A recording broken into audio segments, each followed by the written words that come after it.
Hello.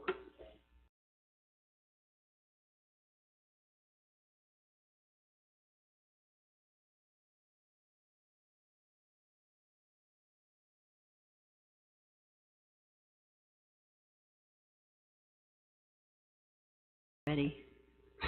All right, Mayor, Council, good evening.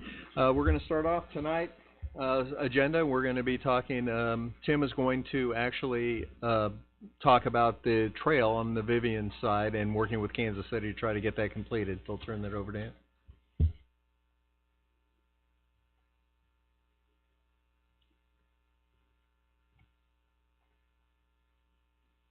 All right, thank you, Mayor and Council. This is a project that's been discussed for probably 15 years or more, and that's completing a trail on Vivian Road within Gladstone. We've had some unique opportunities that have presented themselves over the last year.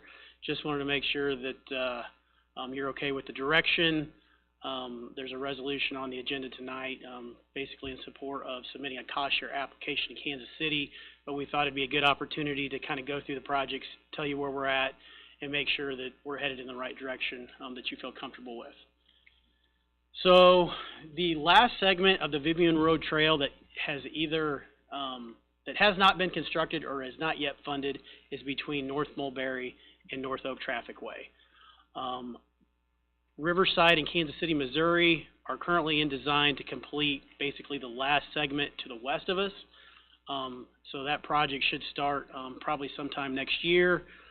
Over the last couple years, Gladstone and Kansas City have been successful in submitting applications to complete the segment of trail between Mulberry and North Oak Traffic Way.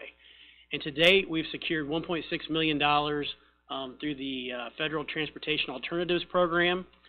But as you probably noticed in your packet, this is a very expensive segment of trail to build. This segment of trail crosses under US 169, crosses under I-35, I-29, so multiple overpasses, multiple on-ramps, off-ramps, and so just a lot going on in a very short segment. So as you'll notice, in red, I've got a trail alignment that's shown. And what we're showing right now is our last conversation with MoDOT. And what we're trying to do is really incorporate Gladstone into this project. 15 years ago, there was a study that was put together for MoDOT by Trans Systems, and it recommended that the trail be on the north side of Vivian Road, essentially from Mulberry to North Oak Traffic Way. What that meant is not a direct connection to North Bellevue, which is the neighborhood in Gladstone that would utilize this. It would benefit Old Pike Road, which is the other neighborhood, but everything else is essentially state federal right-of-way. So the alignment that you see up there now is actually based upon some conversations with MoDOT. One, putting the trail on the south side of the road between Mulberry and Bellevue. One of the conversations is how do we get pedestrians safely and bicyclists safely across Vivian Road? And that brought up the conversation, do a hawk signal like we did at Antioch Road? That may not be a good application on a state highway like this just because of the speeds, and people don't seem to truly understand how those operate. One of the conversations was a new signal there at the exit ramp off of US 169. So where you see basically right there is potentially a signal there for pedestrians to cross. So in that instance, we would actually have a short segment of sidewalk or 8-foot trail from Bellevue over to essentially that crosswalk that would allow Bellevue residents to either cross here and they could continue north or continue to the west and into like Riverside. I'm not sure that's the best location for a signal, and those are the conversations that we're having with MoDOT. But one of the things that everybody liked about that kind of this trail alignment is that it essentially minimize the conflict points for bicyclists and pedestrians as they use this section of roadway. Now with this alignment, one of the challenges is right here. This is the ramp onto I-29, just to the west of Vivian Road. The Vivian Road conceptual plan had that shown as a tunnel crossing, which is doable, but it's also extremely expensive. The other option was to move the trail to the south side of Vivian Road, which again, you're crossing ramps, overpasses, and another ramp, and then the crossing would be at Old Pike Road. So these are the conversations that we're having with MoDOT right now. These are just preliminary. We haven't submitted a cost share application, but we've tried to get this conversation going again. Just about a month ago, representatives of Kansas City and MoDOT, we walked this whole alignment. From the standpoint of comfort as a pedestrian and bicyclist, I mean, the north side of the road is probably the ideal location for the trail, with the exception of the cost for the underpass, basically under that ramp. So that's kind of where we're at. The total construction cost of the project right now is $5.8 million. As I mentioned, we've secured $1.6 million through TAP. There is another unique opportunity right now to apply for carbon reduction funding at MARC, and so Gladstone and Kansas City submitted a project application for that funding as well. We actually asked for $3 million. Those scores came out. I think this project scored fairly well, but we won't know probably for another 30, 60 days how much of that funding we received. If we get the full $3 million, my guess is we'll probably get offered something.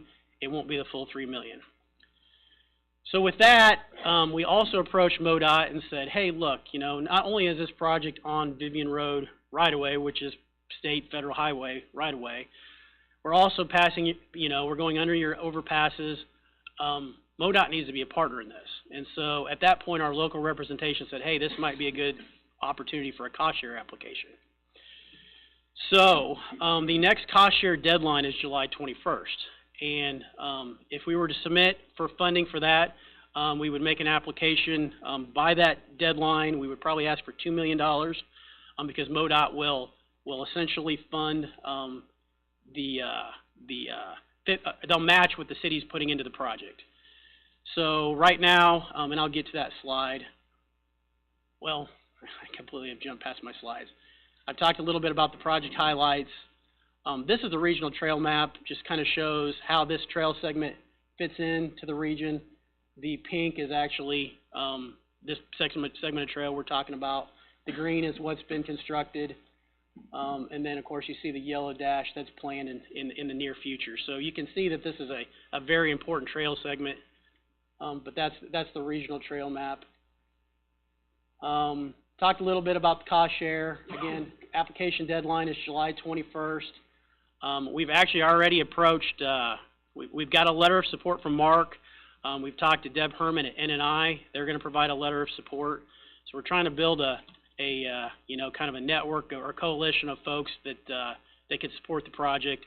Other communities would be like Riverside. They've actually said they would provide a letter of support. We could probably go to Platte and Clay County, probably get a letter of support, and then possibly like the Northland Regional Chamber, the Gladstone Chamber of Commerce. I mean, there's a lot of opportunities to build a coalition, but we're talking about a lot of dollars. So that's why I'm here tonight.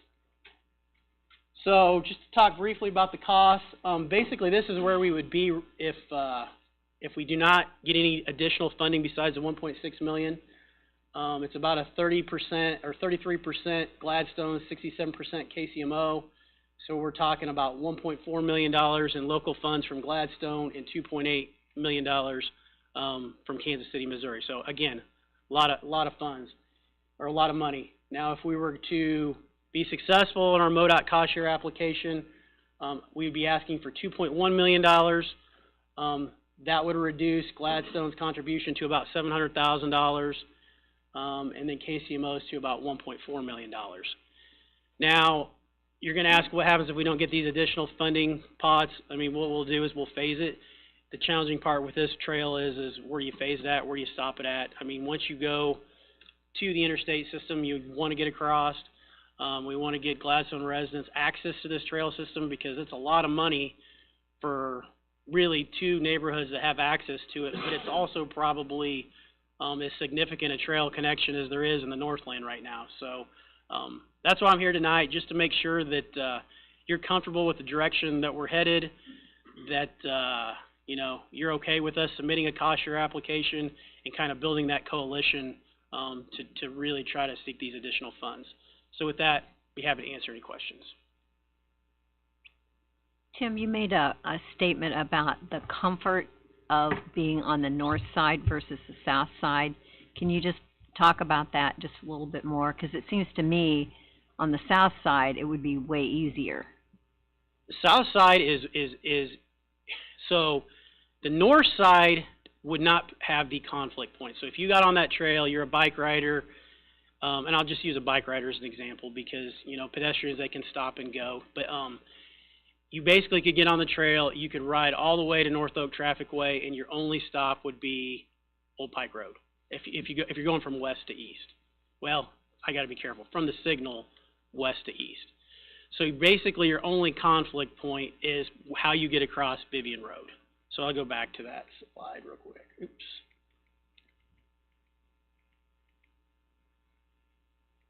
So this is your conflict point right here. Other than that, you don't cross anything, and then the tunnel connection would essentially, you know, you wouldn't have to stop. You could continue on. But you're 100% right. From a construction standpoint, it would be relatively easy to put it, I wouldn't say easy, probably less expensive to construct it on the south side. And it's kind of interesting in our conversations with MoDOT today, you know, they kind of broached that idea again about going to the south side because there's a couple other things going on right now. I-29, I-35 is part of a Pell study right now, and so they're looking at all the access points through that whole entire corridor, you know. So some of these locations could go away. So that's one of the challenges with basically that tunnel crossing onto I-29 is you're going to spend your biggest dollars at a ramp that may not exist in 10 years. That to me is the scariest part right there, because if you're on the south side, you really only have that ramp off of 35 that comes down to Vivian Road. But the one up to 29, where you're talking about that crossing, that seems really dangerous to me, the one that you'd have to do tunneled. Yeah, seems like the south side's way easier for me, but I'm not the engineer, so. No, and that would, I mean, I'm not, to be honest with you, I actually preferred the south side because what I was really trying to do was bring Bellevue into the conversation, because if the trail's on the north side, then as is shown in the concept plan, you have to cross Vivian Road. Vivian Road, right. And that's, you know, that's an issue in itself. So, like, what would happen if it's on the south side is it would essentially, you would have those potential conflict points, but your crossing would be Old Pike. So basically your pedestrian crossing would be Old Pike, which is already signalized. So there's benefits to both. And I don't necessarily disagree. The sidewalk that's coming that Kansas City and Riverside they're already going to be building, is that on the south side? It is on the south side. So then you'd have to jog over if we went to the north side at Bellevue or at Mulberry. For us to do this. Yeah, you'd have to do it somewhere in here. Yeah. Okay. Mayor. Yes. I have 2 questions. First of all, not to disagree too much. To me, it looks like the issue with the south side is that you have 4 ramps you need to cross. Okay, you've got an eastbound Vivian that goes to I-29 south. You've got 2 that come off to get onto Vivian Road, and then you've got that intersection at Old Pike, which is not a great intersection. There's some topographical challenges there. So you've got 4 ramps you have to navigate if you do it on the south side. I mean, that's my only concern with the south side, and they fly on and off of those, as we know.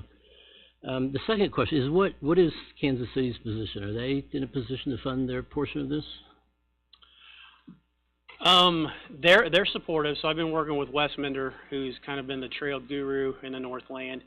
He actually completed the carbon reduction application, and he was part of the group of us that actually walked the trail. So to say it's funded yet, he's got to work through those hurdles, but he's on board, and I think as long as he's on board, you know, he's doing kind of like what I'm doing right now, working it through their system.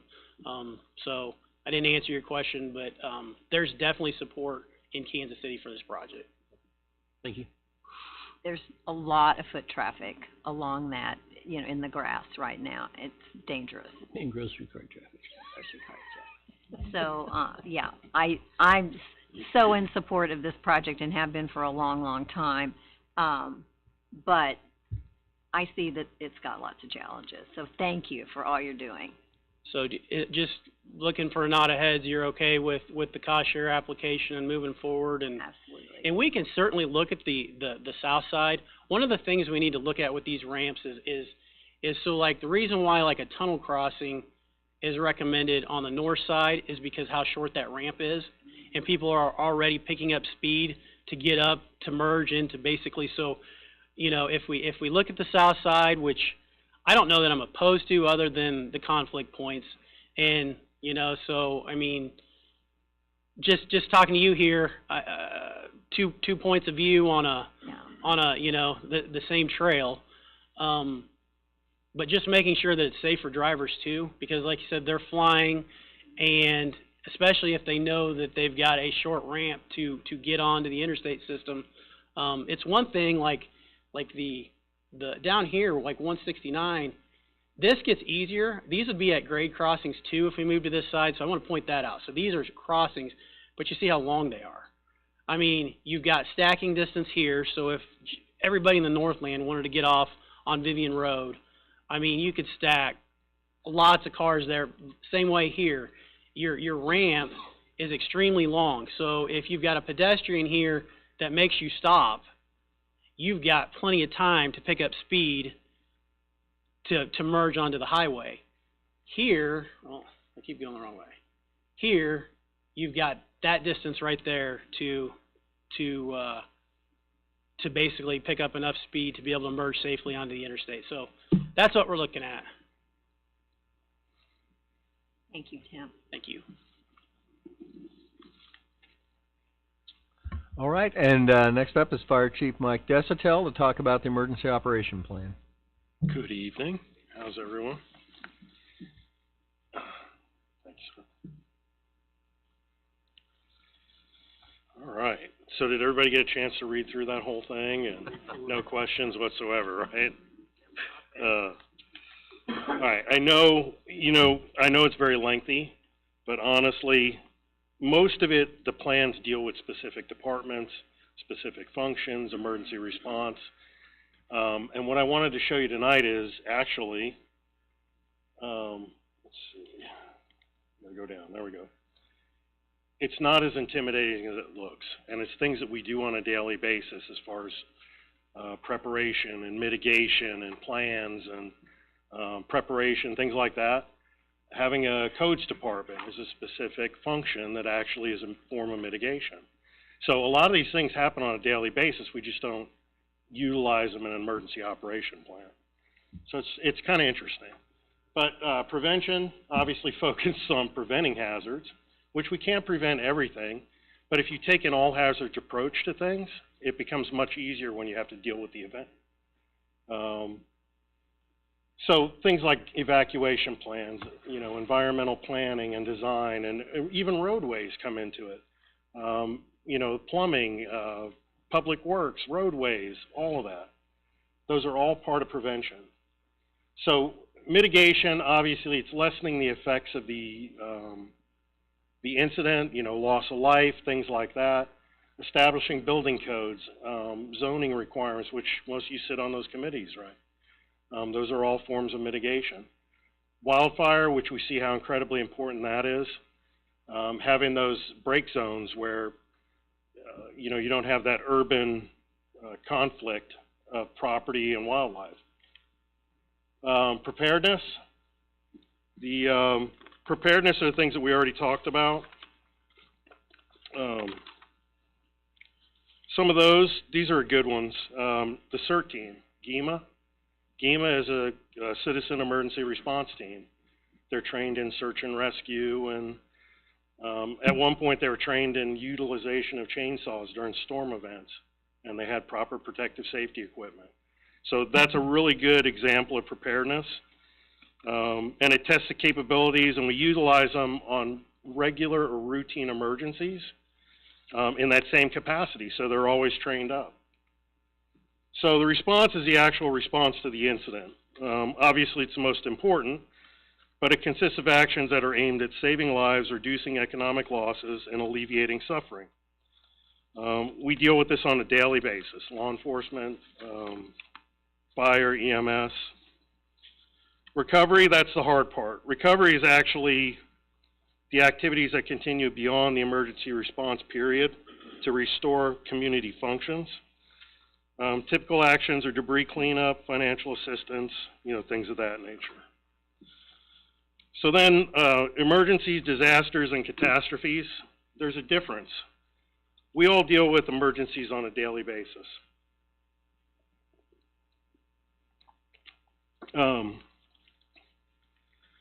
They don't tax the entire system.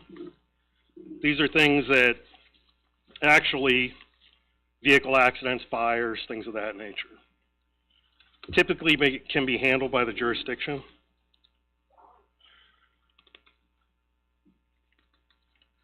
Sorry.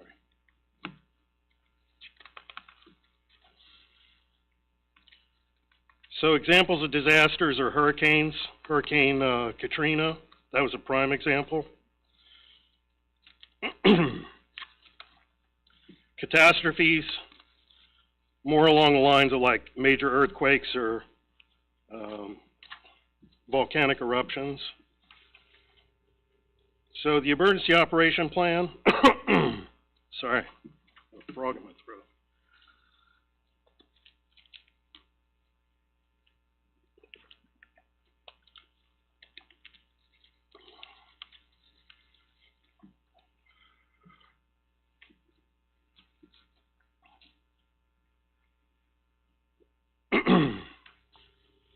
Is designed to protect the public health and safety and prevent loss of life.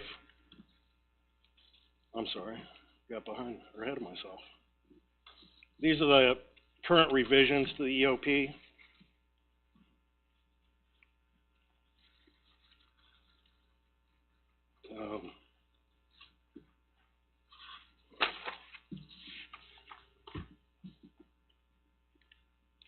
Preparation. So putting plans in place, actually testing them, and modifying based on outcomes and experience. Property environment. Preserve property and the environment. We'll make every attempt to save property from destruction, prevent further loss, provide security for property, especially in evacuated areas, and prevent further contamination of the environment. Assurance of continuity of government, making sure we have lines of succession, right? Mayor, mayor pro tem, council members, but that goes in the departments as well. Community restoration. So when we talk about this, these are restoring utilities, critical infrastructure, and the economic basis of the community, right? Do they have places to buy food, get water, get supplies? So roles and responsibilities. So for the city council and mayor, I'm sorry, I think I skipped one. Specifically the mayor, mayor pro tem. So serves as the chief delegate, chief spokesperson for the city during emergency events, and can also delegate that to someone else if you have a communications officer or a spokesperson. Confers with the city manager and other department heads, coordinates with other elected officials, county, regional, and state levels. As the council and the mayor, developing and establishing policy when needed to provide guidance to city manager, communicates with the public, And then also provides policy guidance for the overall response to the emergency. Promulgates city codes, regulation, ordinances, and enacts emergency ordinances as appropriate. They're also responsible for obtaining funding. So requests for funding need to come from the council and the mayor. Request for National Guard needs to come from the council or mayor to the governor. So what training do you have to have? These are the two classes that I found that are required for governors, county executives, mayors, city managers, agency administrators, and other elected or appointed senior officials.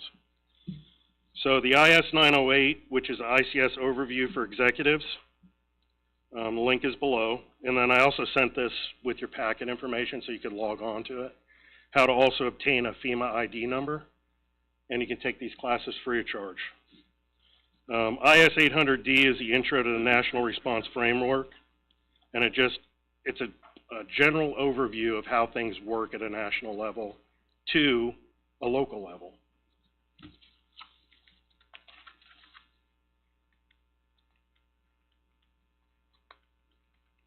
I apologize, but does anyone have any questions? It's pretty straightforward. It hasn't changed. Well, it's changed significantly in this last iteration. But all of the information you're used to, you've dealt with in the past.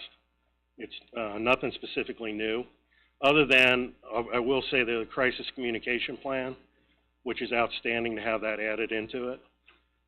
So this was quite the endeavor. It's, I guess, been over the course of a couple of years now. So it's pretty inclusive. The state was pretty impressed with it.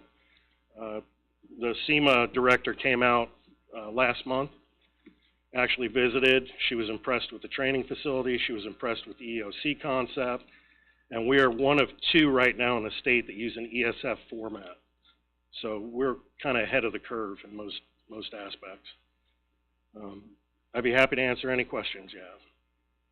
Questions for the chief? So Chief, this is something that we update every year and submit to the state? Yes, correct. Right. I have a question. Yes. The EOC used to be in Fire Station 2. With the new police department that we're having added on, will the EOC then be? They do. They have a magnificent EOC downstairs if you haven't had a chance to see it yet. Just wanted to make sure. It's very impressive. So that will become the primary EOC, and then we can always use Station 2 as a backup. Thank you. Other questions for the chief? Thank you, Chief. Appreciate it. Thank you. So we've got a minute, and then we'll start our regular meeting.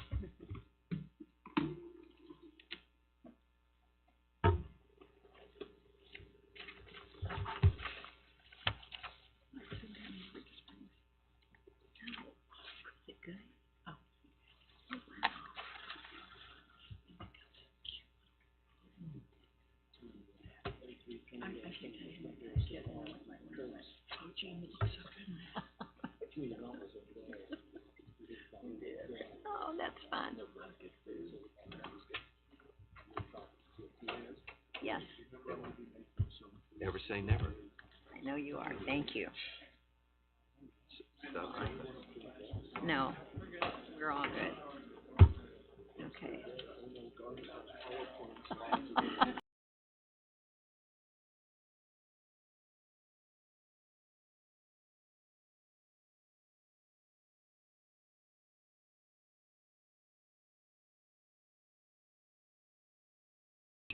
Are you ready? We are. Well, I will call to order the Monday, July 10th meeting of the Gladstone City Council. It's my pleasure to welcome all of you here this evening. Madam Clerk, please note that all council members are present this evening. If you will rise and join in the Pledge of Allegiance. I pledge allegiance to the flag of the United States of America and to the republic for which it stands, one nation, under God, indivisible, with with liberty and justice for all.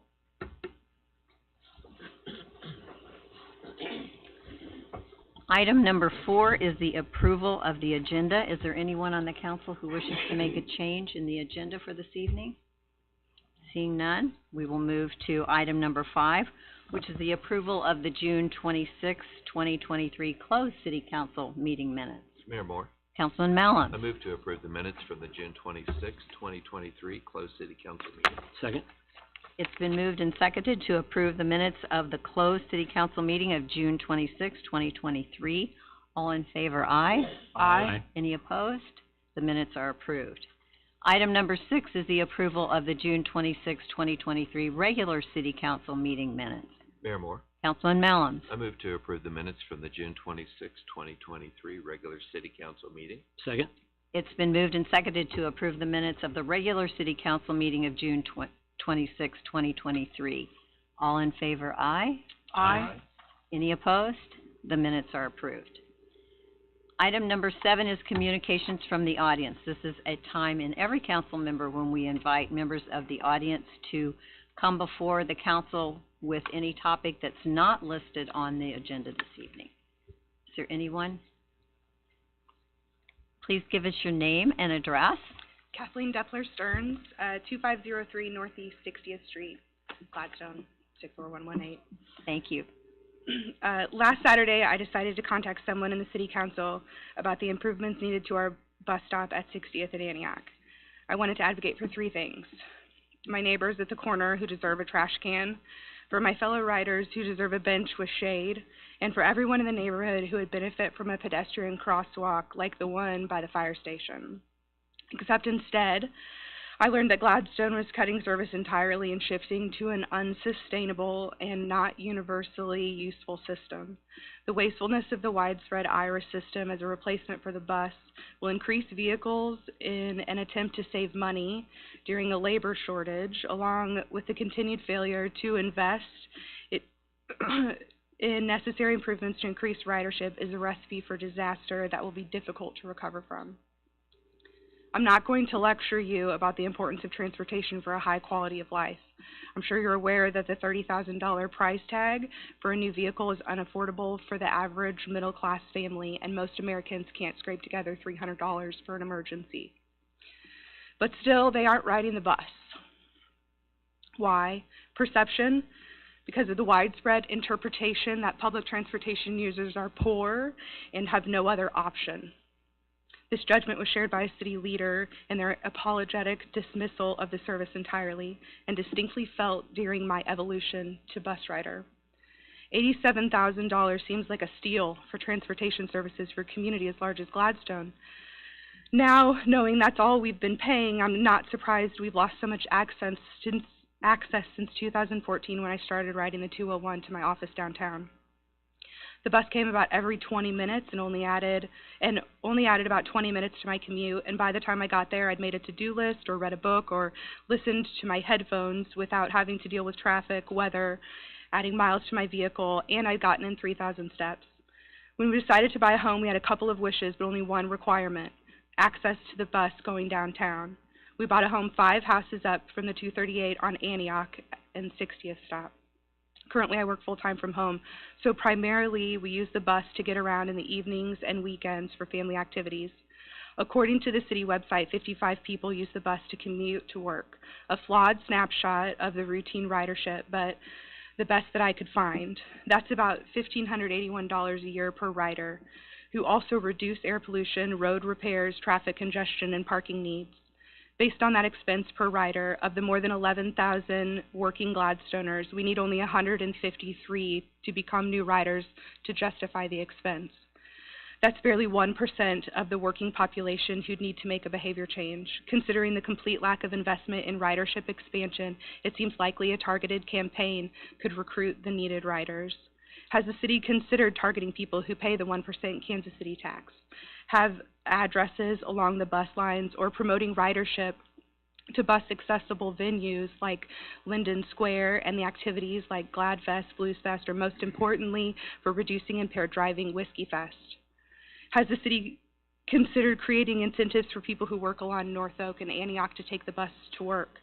Has the city explored resources to harness the support of other communities experiencing similar price hikes? Called on Clay County leaders to support Gladstone, Liberty, Clay Como, etc. to continue the needed services throughout the county? Has the chamber asked the Chamber of Commerce to advocate on behalf of our workers, like the 2 Dunkin' Donuts employees I talked to who use the bus to get to work? My first grown-up job was down the street as a probation officer for Midwest ADP. I'm curious how many of my clients, already in a tough spot, would have made it to the office without the bus system. I'm curious how Gladstone would respond if we were faced with a 3-fold increase in our KC sewage contract. Would we take our ball and go home, or would our leaders work with our neighbors to ensure we continue to have access to resources that provide universal quality of life services? One thing woefully lacking in my preparation research for this was information. There are still no signs posted at the bus stops, and there is no mention of this crisis in any of this year's City Council or Planning Committee meeting minutes. Where can we go to learn more about how it came to be that our only option was to quit? My family loves to laugh about Gladstone's bureaucracy. I grew up at my dad's house on the north side of 76th Street, 5 houses away from Oak Grove Park, but there were no sidewalks, and even though it was the 80s, my parents wouldn't let us walk alone. So in kindergarten, my brother wrote a letter to the city asking for sidewalks. 20 years later, I finally saw his dream realized. I hope our plea today for a solution can provide my son a less cynical view of the community improvement. Because it's difficult to gauge the importance of something not recently used, we would like to invite you to take a bus ride with us. We can be available any weekday after school except Thursdays or any weekend. And we want to know if you'll commit to riding the bus with us in the next 10 to 30 days. Thank you for your comments. I'm sorry you didn't feel like you had sufficient information. It was really an economic decision for the council and the city, going from $87,000 a year for our contribution to ATA to $340,000. It's absolutely not sustainable for our budget, and so we chose IRIS as an opportunity for us to still provide safe, effective, and efficient transit for our residents. So we're hopeful that that's going to prove a good solution for our residents, because that's not an option for our family because we wouldn't have anything to do with our car seats when we get to City Market or Union Station. That's generally what we do on the weekends is go for a ride down to the city, stay there all day. Sometimes we drive a car. My husband will come back with our baby so she can take a nap, and we stay there and take the bus home. we appreciate your comments very much. Thank you for coming this evening. And thanks to your son for being here too. Is there anyone else in the audience who wishes to? Mr. Oldenbecken?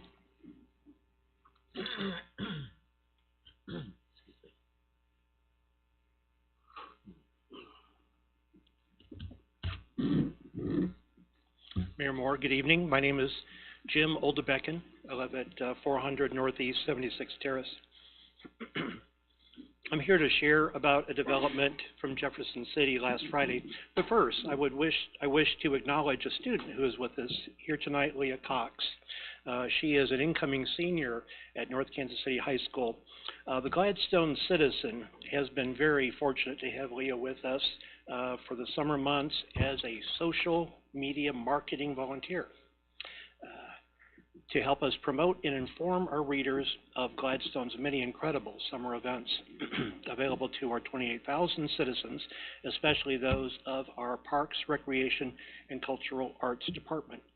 Leah is the driving force behind her high school sports marketing and journalism, having won several statewide awards for her skills and accomplishments. Congrats, Leah, and thank you for helping us.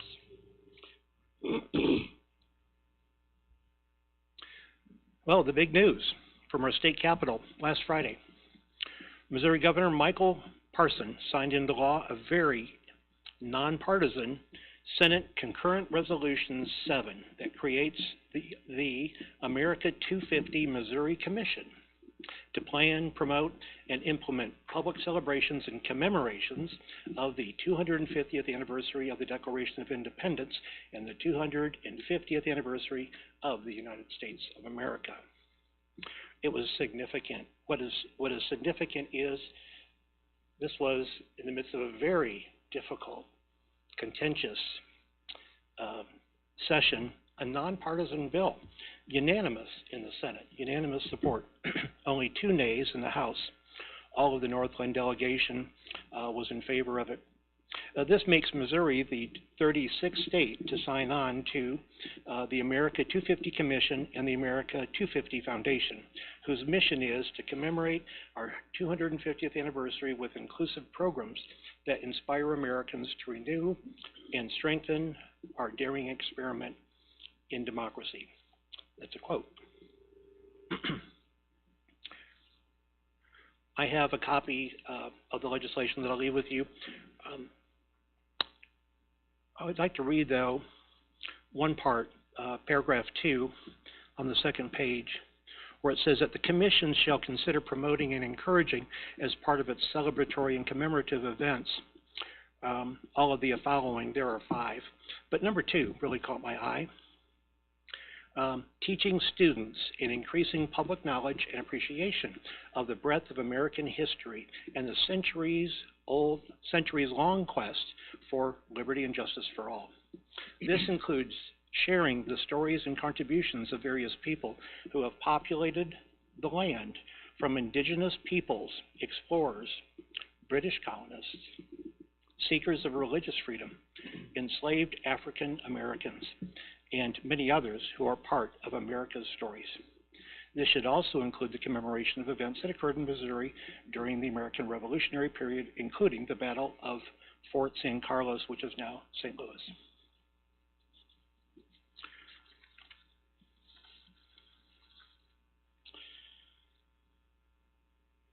And I thought this lines up real well with something I just learned about last week, which is that there was, I learned about the first book that taught American civics in our country, and it was published in 1796. And Mary Newman informed me about this webinar where this topic was covered, and it was amazing. At the time, the founders were concerned about rapidly losing what they fought so hard to create, those founding principles, and especially preventing tyranny from descending on the country.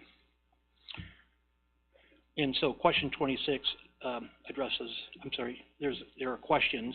Question 61 is, by what means may infidelity be checked and tyranny be prevented from encroaching on our privileges? And this was part of a book that was taught to students at that time. And the answer that was provided, which is in this text, one of the best methods is freely to encourage the investigation of truth and a liberal inquiry into the principles of religion, liberty, government, and constitution of our country. And instead of forbidding youth the knowledge of these things, let them be early instructed into such excellent points of wisdom and trained up in the strict practice of all moral virtues. Let them be taught to see with their own eyes. And when their judgment is properly ripened, let them learn to think for themselves. So I have great hope for this, and there are 3 years before that anniversary, and it's exciting that Missouri has gotten to this point. It took them a while, but there is sufficient information available that can be a useful guide, and that is available through America 250 Foundation. And one of their members I want to point out is Crosby Kemper III. I think it's my intention that we can have some communication with him so we can, tap the resources and see what that means to our city and our community. So I wanted to share that with you. Are there any questions? Thank you. Thank you, Mr. Olivbecken. Is there anyone else in the audience who wishes to bring a matter before the council this evening? We will move on to item 8 on our agenda, which is communications from the City Council. We'll start with Councilman Smith. I have nothing, Mayor. Thank you. Councilman Mallon? Mayor, no comments this Thank you. Councilman Garnas? Thank you, Mayor. I have a long, rambling, and angry statement to make with regard to the loss of bus service in Gladstone. I don't think any of this will be new to council, but I think it's important, obviously, from the last presenter, that the residents we serve need to understand what our city's been confronted with. When I first got on city council 12 years ago, I frankly did not know that the city had to pay for bus services. Like most people, I didn't know how the bus got funded, but I didn't know that the city of Gladstone had to write a large check every year to KCATA for the privilege of our bus service. Since I've been on city council, KCATA shows up at city council meetings one time per year. We get an overview of the routes serving Gladstone, information on our average daily ridership to and from Gladstone bus stops, and information on new and upcoming changes to the bus service. We see KCATA once per year when they come for their big check. Every year, KCATA tells us what we owe for the bus service for the next year, and every year we pay it, 100%, no negotiation. KCATA says, here's the cost, and we pay it, period. So I looked at what the city's paid for bus service over the past 10 years. From fiscal year 2014 through fiscal year 20, the annual contract for bus service increased a little bit every year, from around $100,000 up to around $122,000 over the 7 years. Then COVID hit in 2020, which significantly impacted everything, including bus service and ridership. So over the past 3 years, City of Gladstone's been billed a reduced amount for bus service. Same as always, KCA tells us what we owe, and every year we paid it, 100%, no negotiation. I also believe there was some COVID relief money, which also helped to offset some of the cost of the bus service during the pandemic. Then KCATA tells us that bus service for Gladstone will be over $339,000 for next year. When I heard this, I said a number of swear words that would be inappropriate for the decorum of council chambers. I put this graph together originally because when I saw the numbers, I said, that can't possibly be right. Somebody has to have made a mistake here. And then at our June 12th council meeting, we had a representative from KCATA here for their annual update and who confirmed that these numbers are correct. If I could go to the next slide, these are the numbers that we have gotten for bus service with KCA. We pay for bus service in the column marked mass transit. We also pay property management services to clean and maintain the bus stops and dump the trash cans at those stops. As you can see, the total annual contract amount steadily increased a little bit every year from around $100,000 on up to $122,000. Then we had 3 years of reduced services and costs, followed then by this monstrous request for FY24. We go back to the graph. Now that the pandemic is over and things are starting to return to normal, I estimated that the bus service this year or next year would be around $138,000. If that annual cost continued to go up at the rate that it had before the pandemic, we'd be looking at an annual bus contract of around $138,000. And the funding request came in at $339,000, which is just absurd. The funding request for 2024 included almost $98,000 for the new IRIS service, and even without that, the funding request was still more than $100,000 over the 7-year pre-pandemic trend. So that's what we've been facing.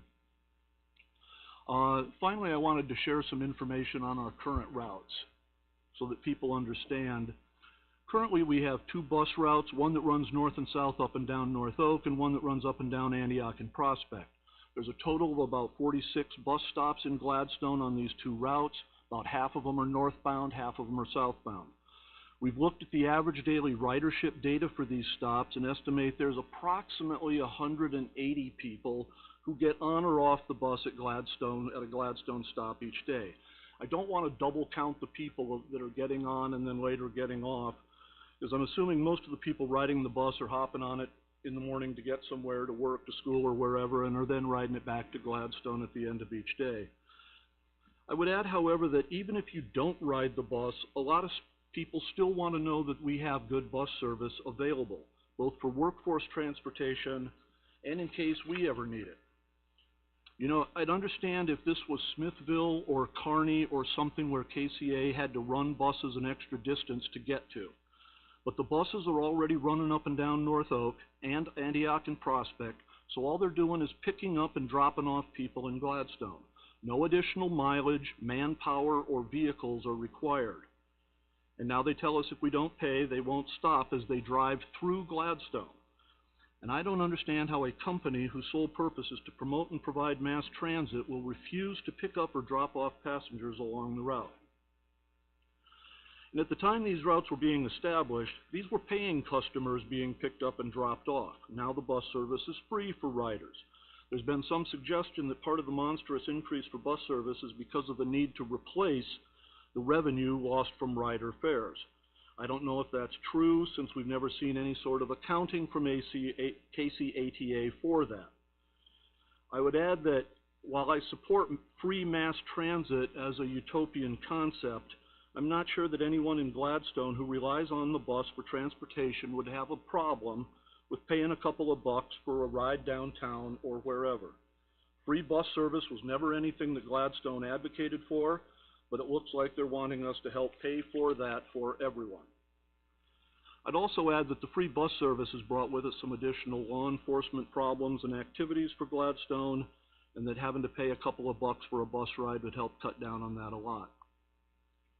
We know that the mass transit options in Kansas City are poor. The Northland in particular is poorly served by mass transit, which consists primarily now of bus service. I want to thank city staff for their efforts to develop a suitable alternative for our Gladstone residents. I'm hopeful that the IRIS program will be suitable and possibly even a better alternative. Maybe bus service is a thing of the past. Maybe IRIS program is the way of the future and can provide us with transit services that are safe, clean, reliable, and affordable. So then, when I had almost calmed down, the media finds out about this and starts asking questions about how a cost increase this large can possibly be justified. And KCATA and Kansas City Mayor Lucas, who I respect a great deal, responded by saying that KCMO has been subsidizing the cost of bus service for Gladstone for years, and that it was time we paid our fair share. This again caused me to utter words that would be inappropriate for council chambers. I thought, so you're going to double or triple the cost of our bus service and you're going to insult us in the process by saying you've been carrying us all along. So I'm sorry, Mayor, but I've got to call bullshit on this. I want KCATA to show me how they figure KCMO's been carrying us for years. As you know, Missouri is known as the show me state. I want someone to show me the math that was used to figure that. Here in Gladstone, we believe in transparency in government, so if you're going to make a claim like you're carrying us, you better be able to back it up. If anything, when these routes were established, they were picking up and dropping off customers in Gladstone on their way to and from KCMO north of us. If anything, I feel like we were helping to subsidize the bus service for KCMO, not vice versa. And over the past 10 years, the citizens of Gladstone have paid a total of almost $1 million for bus service, and this is where we're at. In the billing we got from KCATA, I also noticed there were 3 sources of COVID relief money used to offset the overall anticipated costs for next year. Those offsets are not going to be available in the near future, which means we'll be being asked to face even higher costs for bus service. I understand a number of communities in Northland are facing the same situation. I also learned the City of Liberty doesn't even have bus service, and that if you live in Liberty, you can't catch a bus downtown. So I'm satisfied with what we have done to try to maintain transit services for our residents, but I am deeply disappointed in the KCATA and how poorly they have handled this entire issue. Thank you. Thank you, Councilman Garnos. I wish our resident had remained here to hear your comments. Yeah, thank you very much. Mayor Pro Tem Spallo. No comment. I just wanted to say that I had the privilege on July 4th to welcome the audience at Oak Grove Park along with Councilman Garnos and Councilman Smith. I appreciate their being there. It was a great band, a really excellent band that night, and really beautiful fireworks. So I hope a lot of our residents, looked like there were a lot of our residents there enjoying the evening, so it was a great evening. I also had the opportunity to go to Linden Square for last Friday's concert, and it was also great. Lots of people there. Some left when the raindrops started, but really good. So it's really good to see our residents coming out to Linden Square and enjoying themselves. I led the Glad Green team on July 1, and we had another great group of people helping out. I think we had about 14 people, and I think on that following Wednesday they had about 8. So I hope you consider being a part of the Glad Green team. It's a fun exercise, and we can really see that we're making a difference in beautifying the city of Gladstone. I've also recently been involved in some of the media with regard to the ATA situation. That will continue with another interview tomorrow. So I appreciate everyone's indulgence. Mr. City Manager, your turn. Yes. Well, the couple things. The city is in that time of year where the hot and dry weather is causing water main breaks, and I think we're all aware of the last one that we had that involved a 16-inch main that actually drained our water tower and led to us issuing a voluntary boil order. And so I want to thank Tim and his staff for working so diligently and so hard to actually get everything back up and running as quickly as he did. We're finding out in hindsight that the water was never compromised, and so but it was issued purely as precautionary. I also want to say that the city staff really appreciates and respects the respectful comments and the feedback we got from the citizens regarding the notification system that we used, whether there were some people that were didn't have access to social media or the website. And so we are absolutely looking at how we can improve our communication system leading forward, and we're working really hard to see how we can improve on that. I also want to thank Chief Desitels and his team, particularly paramedic firefighter John Norman, for all the hard work they did on the EOP. That's a really, I've been here a long time, and I've looked at that EOP very closely, and that is a remarkable document, probably the best we ever had. And so I want to thank him and his staff for all the hard work they put in that EOP. It's a great plan. That's it. Thank you. We'll move to item number 10, which is the consent agenda. Madam Clerk, will you please explain and read the consent agenda? A consent agenda allows the City Council to consider and approve routine items of business without discussion. Any member of the City Council, the city staff, or the public may request removal of any item from the consent agenda and request that it be considered under the regular agenda if discussion or debate of the item is desired. Items not removed from the consent agenda will stand approved upon motion by any council member, second unanimous vote to approve the consent agenda as published or modified. Consent agenda. Resolution R-23-33, a resolution authorizing acceptance of work under contract with Royal Construction Services, LLC, for the municipal pool bathhouse renovation project, and authorizing final payment in the amount of $10,861 for project CO2053. Resolution R-23-34, a resolution authorizing the city manager to execute a professional engineering services agreement with Lamp Reinerson Incorporated in the total amount not to exceed $36,500 for an analysis of the impacts of Kansas City, Missouri's proposed high-capacity horizontal collector wells on Gladstone's Wellfield Project WP2485.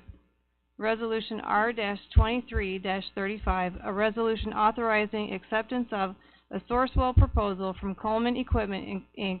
for the purchase of a new Kubota RTV-X1100 CWL-H in the total amount not to exceed $22,776.22. Resolution R-23-36, a resolution authorizing the city manager to submit a project application in partnership with Kansas City, Missouri, KCMO, seeking Missouri Department of Transportation, MoDOT, cost share funding for construction of the Vivian Road Trail from North Mulberry Avenue to North Oak Trafficway. Thank you. Is there anyone in the audience that wishes an item to be removed from the consent agenda for discussion? Anyone on the council? Staff? Seeing that, no, we will, I will entertain a motion. Mayor Moore, Mayor Pro Tem Spall. I move to approve the consent agenda as presented. Second. Oh, please, I defer to you, sir. A motion's been made and seconded to approve the consent agenda as presented. All in favor, aye. Aye. Any opposed? The consent agenda is approved. Item number 11 is, to consider the approval of the Meadowbrook Community Improvement District budget July 1, 2023 to June 30, 2024. I'd like to ask the city manager to jump in here for just a moment. I know we've had some maintenance issues in the past that the council has raised, and before we have a motion on this, I'd like to hear your comments. Yes, Mayor. As of last week, city staff surveyed the property, and they did communicate with Mr. Osmond about a few pothole issues in the vicinity of the Dunkin' Donut and the Chinese buffet. We appreciate getting those potholes filled so quickly, and we look forward to a timely repair on some concrete curb located in front of the Animal Attic and the Best Lighting, which we've identified as a problem. Great, thank you. I will entertain a motion on item 11. Mayor Moore, Councilman Mallon. I move to approve the Meadowbrook Community Improvement District budget for the upcoming year as it was presented. Second? A motion's been made and seconded to approve the Meadowbrook Community Improvement District budget. All in favor, aye. Aye. Opposed? The Meadowbrook Community Improvement District budget is approved. We'll move to item number 12, which is a public hearing on a site plan revision for property located at 5720 North Oak Traffic Way. I will open the public hearing, and as per our usual plan, we will hear from the staff, then we will hear from the applicant, anyone in favor, anyone opposed, and then we will close the hearing. So, Mr. Greer, we'll start with you. Thank you, Mayor, members of the City Council. The applicant is requesting site plan approval for the purpose of constructing a new gas station and convenience store at 5720 North Oak Traffic Way. Historically, this property was used as a gas station and convenience store, but it is now vacant. The property is zoned CP2, which is an appropriate zoning for the proposed use. This project will incorporate a drive-through lane and window, as well as 8 electric vehicle charging stations and a commercial bike rack. There will be 14 fuel pumps covered by a canopy to serve customers. The primary exterior building materials used will be brick and aluminum paneling to simulate wood. The required parking for this site is 35 spaces, and the parking provided will be 43 spaces, which satisfies the requirement. The landscaping plans show new landscaping throughout the property using various trees and shrubs, and all disturbed areas will be sodded and irrigated. The branding for this proposed gas station and convenience store will be KC Quick, and the owners of this property also own the KC Quick located in Gladstone at 5810 North Antioch Road. City staff recommends that the following conditions be considered if the City Council chooses to approve this project request. Number 1, any and all disturbed areas shall be sodded. Number 2, all manicured grass and landscaped areas shall be irrigated and maintained in perpetuity. Number 3, all mechanical equipment on the roof shall be screened from public view by a parapet or approved screening similar in design to the rest of the structure. This must be a minimum of 12 inches above the tallest piece of mechanical equipment. Number 4, a compliant monument sign shall be used to serve the development. The monument sign will need a minimum of 240 square feet of area landscaping around the sign. Number 5, all exterior lighting on the site shall be LED and designed to reduce adverse impact on adjoining properties. Number 6, the dumpster shall be enclosed with materials consistent with the primary building. Specific colors and materials will be submitted and approved as part of the building permit. Number 7, trash service, store deliveries, and gasoline refilling shall occur between the hours of 7 o'clock a.m. to 10 o'clock p.m. Number 8, tractor trailers, storage containers, and other commercial vehicles, including delivery trucks, shall not be parked or stored overnight on the premises. Number 9, no more than 50% of the glazed window area of the building shall have signage. Number 10, hours of operation permitted are 5:30 a.m. to 12 o'clock a.m. midnight, 7 days a week. Number 11, install a commercial-grade bike rack on site. Number 12, install new curb, gutter, and sidewalk along the property line adjacent to Northeast 58th Street and North Oak Traffic Way. The developers have agreed to all conditions. City staff recommends that the request be approved contingent upon the conditions listed. Also tonight we have Mr. Robert Andrew, who's the applicant and the owners of KC Quick, and I would invite them to step to the podium and introduce themselves. Thank you. Thank you.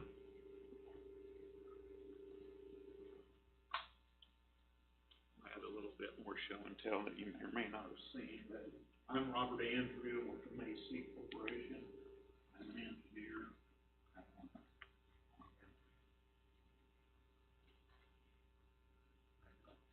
Help with this design. These are the work samples that we included. At any rate, Robert Andrew, MAC Corporation. With me this evening are Sam and Monu Singh, owners of the project. This will be the third or fourth KC Quick store. They've worked for the last year and a half probably on perfecting this design and concept, the logos, the interior artwork, and it's designed, hopefully you agree, to be an upscale convenience store. Something like the Quick Trip Taj Mahal stores, only different.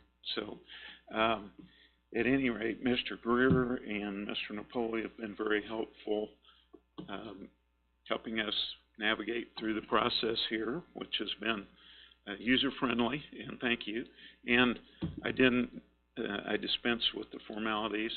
Madam Mayor, Madam Pro Tem, members of the council, thank you for your service, and thanks for having us here tonight. At this juncture, I don't know that I can add much more to the project other than answer any questions that you may have, and I'm happy to do that. Mr. Andrew, can you talk a little bit about the square footage and how this is different from another C-store? The square footage is, as I recall, I'm working on several projects right now, 6,950 square feet, which first and foremost makes it larger than the average convenience store. Today, the average store's running 3,200 to 4,000 square feet. The larger Quick Trip plan, I think, is 5,500 square feet, so we're larger. And we feel that it's more upscale, more highly designed. If you look at some of the interior elevations there, you can see the materials and finishes, and it's top flight and upscale. The inherent advantage, I guess, of having additional square footage allows the store to market a little broader brush of traditional convenience store merchandising, health and beauty aids, food, and liquor in this particular, beer and liquor in this particular location. The drive-through window will be there to support sales of food primarily, but also for other food and beverage items that will be available inside the store. The fuel dispenser presentation, I think Mr. Greer mentioned there are 14 fueling stations, 7 fuel dispensers. One of the other things that's a differentiator is we will have 4 grades of fuel present at this location. We'll have the conventional, regular, unleaded, which everybody's familiar with. We'll have premium unleaded, which everybody's familiar with. We'll have a premium product called super unleaded, which will be non-ethanol premium, which a lot of performance enthusiasts like and boaters like that. We will have E85, and we'll have a blended mid-grade product, which will be blended from regular unleaded and premium unleaded. And we're in the midst of some discussions about possibly offering a couple of other ethanol blend products that will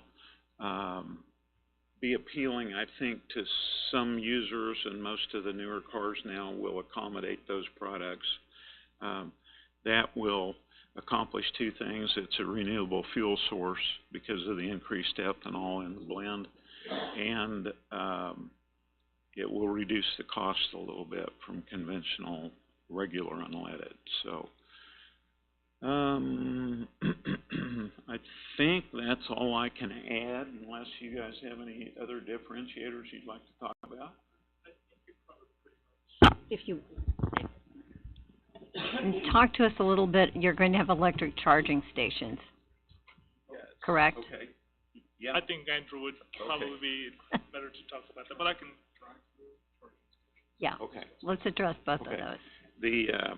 The drive-through I touched on, that years ago we put drive-throughs in walk-up windows in a lot of convenience stores. And by the way, we've designed and/or built, I think, 179 plus or minus convenience stores and travel plazas in our 44-year history.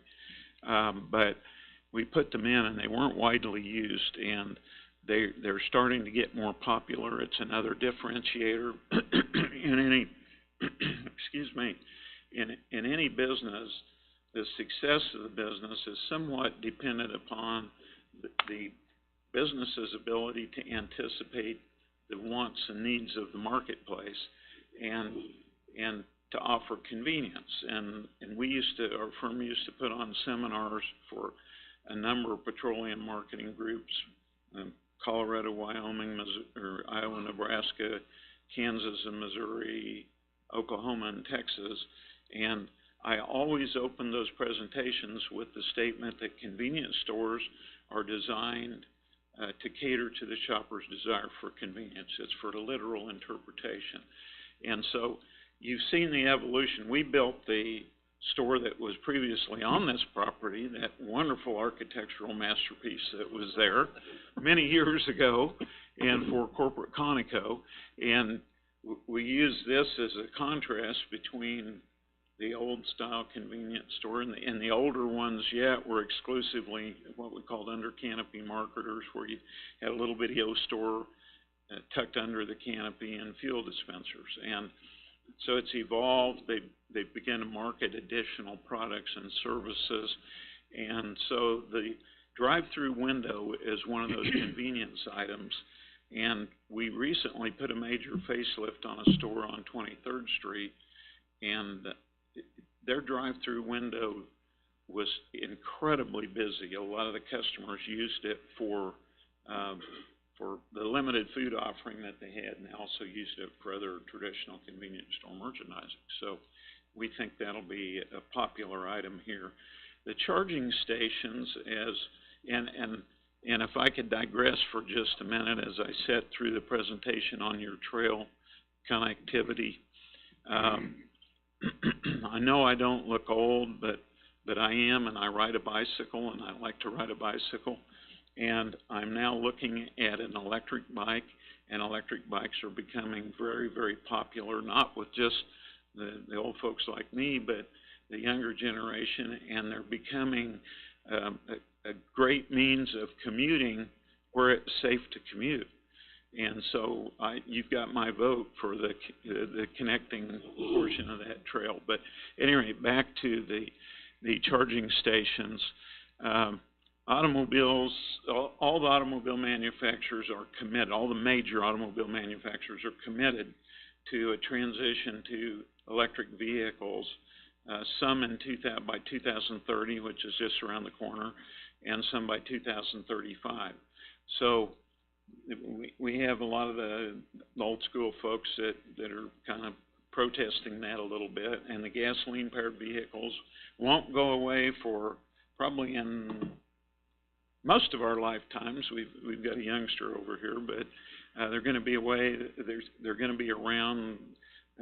Average age of the car on the road today is, I don't know, maybe 85 or something, so you can kind of see the longevity and the duration of the gas-powered vehicles. But electric vehicles are coming. They are here.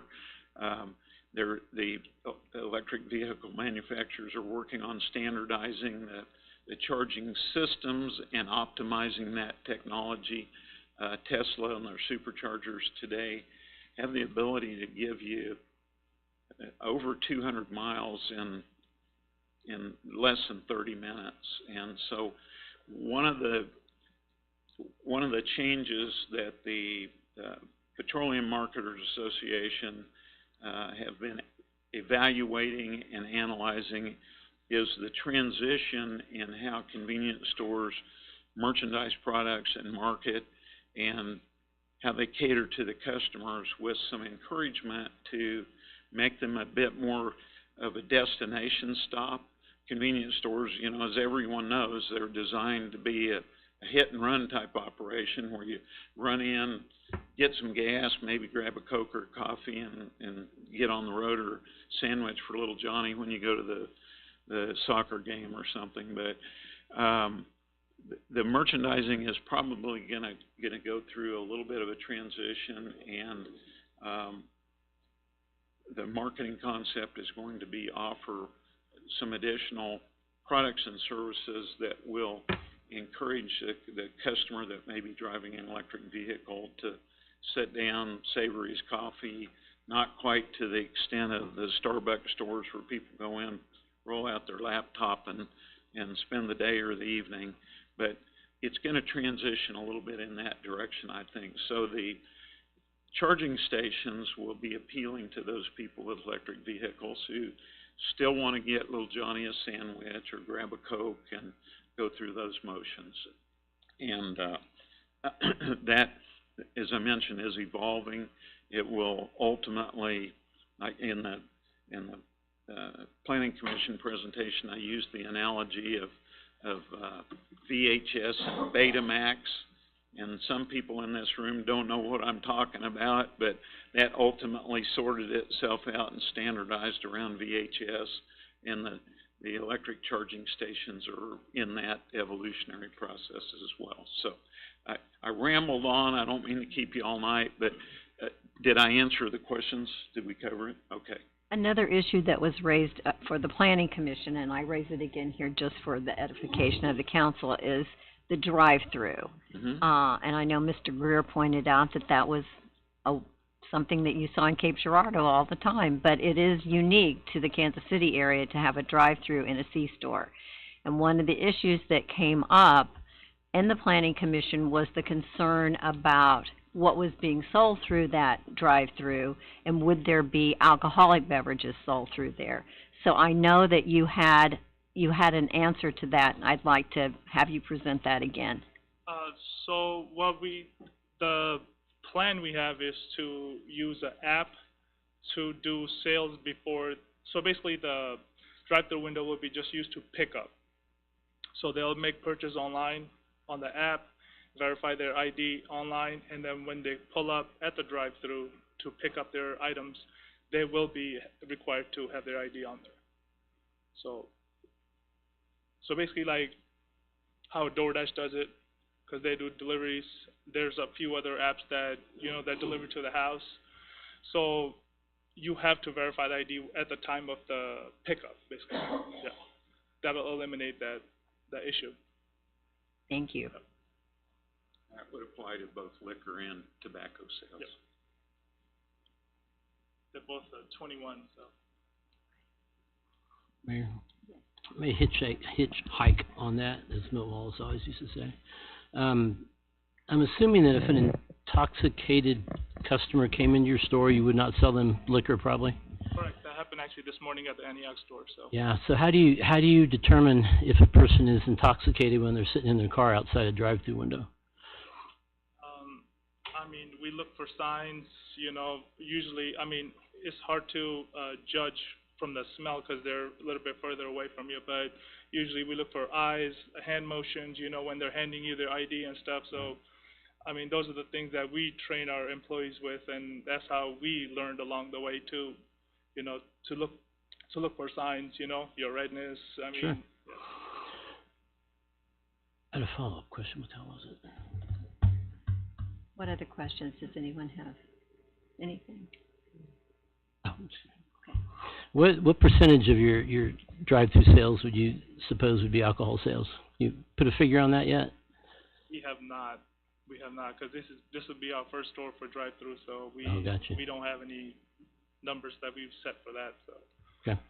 All right. Thank you. But our main it's not just for alcohol. This is for the entire store. So alcohol is not our main focus for drive-through. We want people to come in. They'll shop more. We want people to come in and see the store because I'm pretty sure you can see the interior photos of the store. It's going to be nice looking. So we want people to come in and kind of, look around. what we offer, not just go through the app, because you can't look at, when you're in the store, you can look at multiple items at the same time, you know. On the app, you're going through one item at a time, so. Yeah, have some impulse buys while they're in there, right? Okay. Okay. I mean, that's the only thing that concerns me about just because we deal with it all the time. You know, I mean, and I think that kind of ratchets it up, you know, when you're. And there's not like a particular way we're advertising. Buy liquor through drive-through. We're not promoting that. That's just if people want to use that option. So. Councilman, if I may, we're actually looking to see even if the alcohol through the drive-through is even legal in accordance to our ordinance, and we're under legal review right now to find out if that's even possible. So. Okay. Thank you. Talk to us about the food that you plan to have, like, you talked about that at Planning Commission, I think. Sure, yeah. So we'll have breakfast offerings, burritos, sandwiches, and then we'll have pizza offering. And then we haven't thought about if we're going to add, like, fried chicken or burgers or something like that onto that, but all of that would be, you'll be able to purchase through the app and come and just pick up through the store, or we can bring it out to the, you know, like curbside pickup.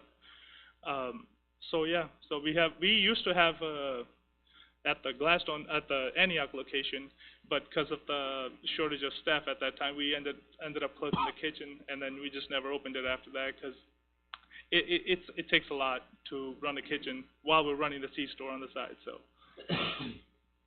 Thank you. That's true. I think we're good. Thank you.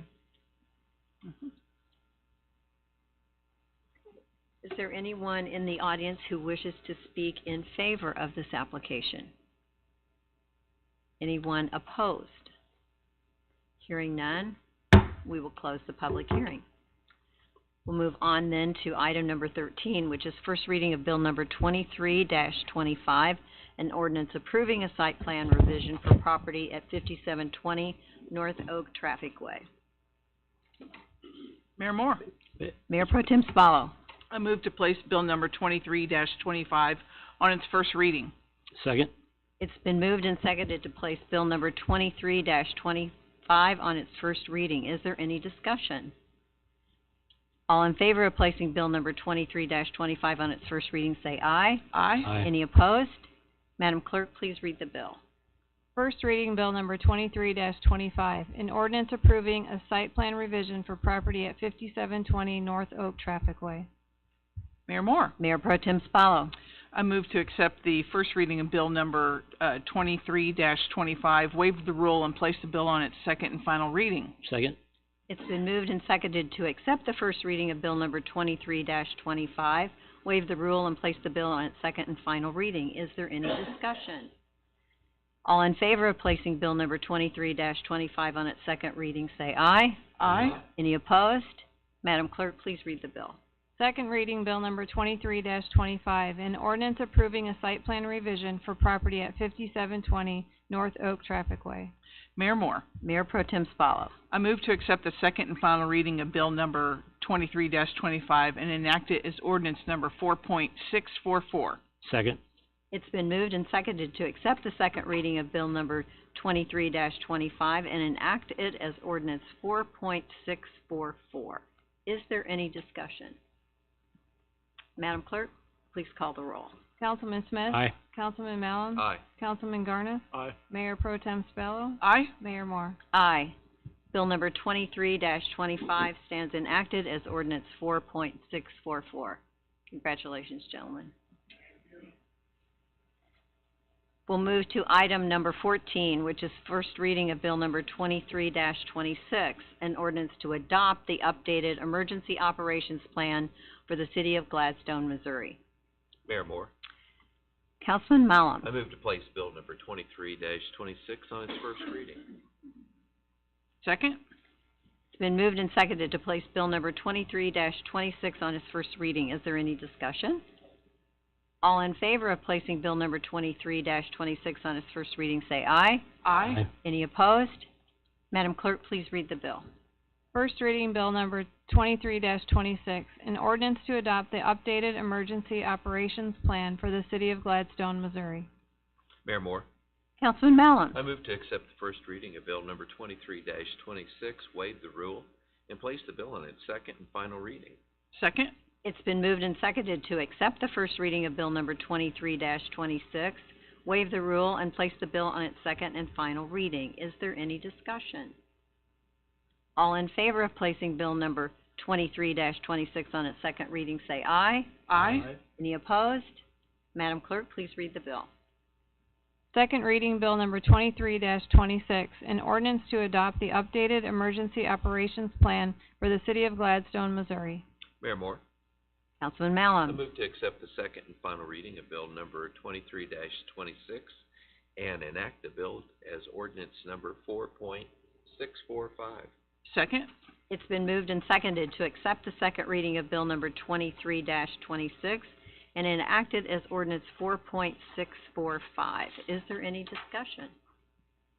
Madam Clerk, please call the roll. Councilman Smith? Aye. Councilman Mallon? Aye. Councilman Garnis? Aye. Mayor Pro Tem Spallo? Aye. Mayor Moore? Aye. Bill number 23-26 stands enacted as ordinance 4.645. We'll move to item number 15, which is resolution R-23-37. A resolution authorizing the city manager to execute a professional engineering services agreement with Lamp Reinerson Incorporated in the total amount not to exceed $98,700 for the completion of a water service line materials inventory, project WP 2486. Councilman Smith. I'm sorry, I've not done this before. Move we approve resolution R-23-37. Second. It's been moved and seconded to approve resolution R-23-37. Is there any discussion? All in favor of approving resolution R-23-27, say aye. Aye. Any opposed? Resolution is passed. Item number 16, resolution R-23-38. A resolution authorizing the city manager to execute a contract with Ace Pipe Cleaning Incorporated in the total amount not to exceed $100,000 for fiscal year 24 sewer cleaning and televising, project SP 2489. Mayor Moore, Councilman Mallon. I move to approve resolution R-23-38. Second? It's been moved and seconded to approve resolution R-23-38. Is there any discussion? All in favor, aye. Aye. Any opposed? Resolution R-23-38 is approved. Item number 17, resolution R-23-39. A resolution authorizing acceptance of a proposal from Cable Dahmer Chevrolet, Topeka, Kansas, for the purchase of 4 2023 Chevy Malibu RS vehicles for use as staff vehicles at the total purchase amount not to exceed $104,340. Mayor Moore. Councilman Garnos. I move to adopt resolution R-23-39. Second? It's been moved and seconded to adopt resolution R-23-39. Is there any discussion? All in favor, aye. Aye. Any opposed? Resolution R-23-39 is approved. Item number 18, other business. Is there other business to be brought before the council this evening? Seeing none, we are adjourned.